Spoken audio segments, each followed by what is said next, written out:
hombre rudo del eterno sufrimiento, que por siglos te han diezmado los yerbales. Nace y muere tu existencia en el infierno, noble hermano, que sucumbes irredentor. En tus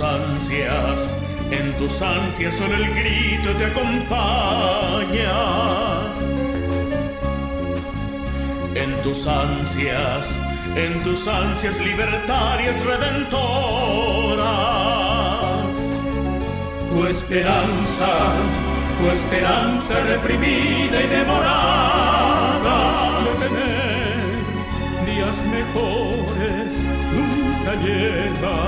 Sin embargo, este acero y persistente, tu afición inveterada a los raídos, tan inmensos que corroen tu energía, pero siguen como fieles compañeros. La esclavitud fue el mayor oprobio en los yerbales, y el mensú fue el mártir de esos infiernos, convertido él mismo en el peor paria en su propia tierra, terminando su vida sin tener alguna redención. Tu destino de mensú ya es legendario. El patrón con su capanga son los dueños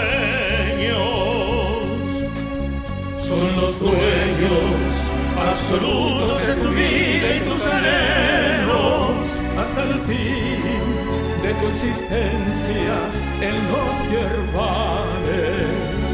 Sin embargo, este ser persistente, tu afición inveterada a los raídos, tan inmensos que corroen tu energía, pero siguen como fieles compañeros.